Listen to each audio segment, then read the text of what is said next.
কেনেকুৱা চোৱাচোন ঐ ঐ যোৱা যোৱা যোৱা উঠা উঠা উঠা উঠা তুমি ওপৰত যোৱা অঁ ওপৰত যোৱা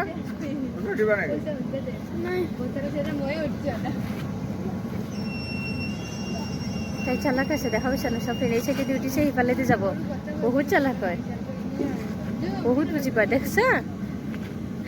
মই ফাৰ্ষ্টত বুজিয়ে পোৱা নাছিলো ভালে হৈছে তাই ভয় খাইছে তি আৰু দিয়া যোৱা যোৱা যোৱা বহুত বুজি পায় দেখা পাইছা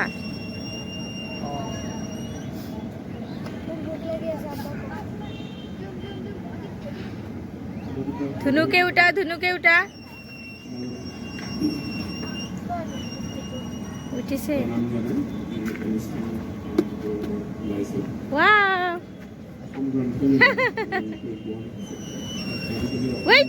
তুমি এইটো সাইডত দিবা মাজত দিবা হ'ব মাজত দিবা মাজত দিবা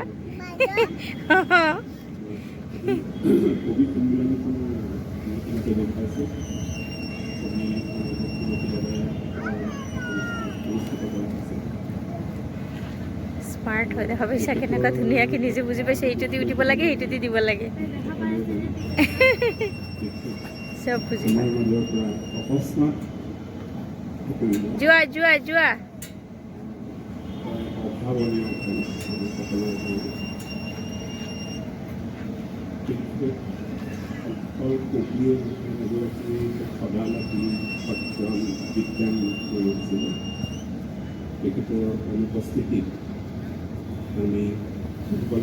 চালাকি কৰে তুমি দিয়া বা নিদিয়ে বা ডাঙৰ হৈ গৈছে চালো চাফৰিন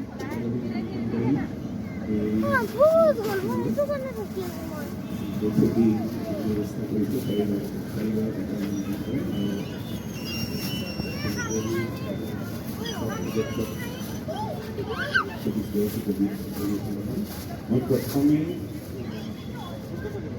মনসলে আদৰি কৰিছোঁ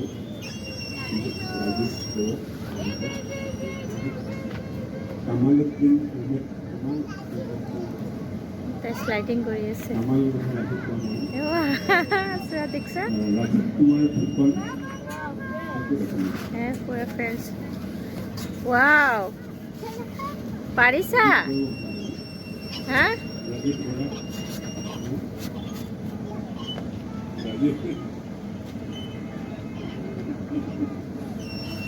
ৰাজীৱ বৰুৱা আৰু বৰা 5 বছৰমান যদি লৈ দিব পাৰোঁ আমি কিছু কথা ক'ব পাৰোঁ এই সময়ছোৱাত অসমীয়া কবিসকল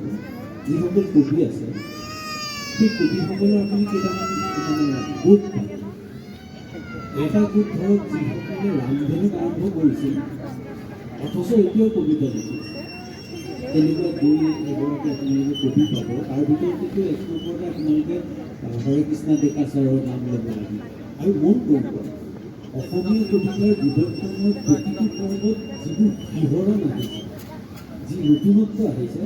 তাক কিন্তু খামুচি ধৰি অতিক্ৰান্ত সময়টো লৈ যাব পৰাৰ যিটো শক্তি সেইটো মানে আমি দেখা হেৰাই গুচি যাওঁ আৰু এই আত্মাটো খামুচি ধৰিব পাৰিলে কবিতাৰ কিন্তু মন্দিৰ যিটো ক্ষেত্ৰত নীলমণি ফুকন বহুদিনলৈ থাকিব কিন্তু সেই প্ৰেক্ষাপটতে অনেক বহু কবিয়ে কৰা অনুশীলন কিন্তু কিছু সময়ৰ বৰ্তি থকাতে কবিতাৰ পাল বদলিব সেই কথাটো লক্ষ্য কৰা ভাল আৰু আমাৰ তেনেকুৱা এটা প্ৰৱণতা আমি দেখা পাইছোঁ মই কোনো দীঘলীয়া কৰিলোঁ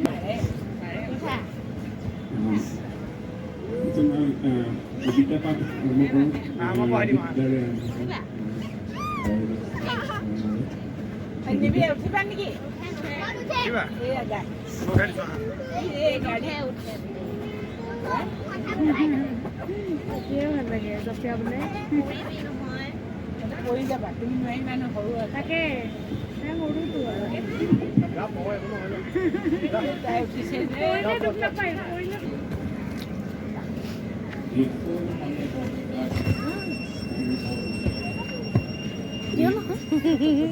হ'ব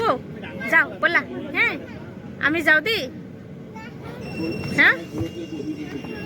আমি কিবা খাম যে এতিয়া আমি কিবা খাম যে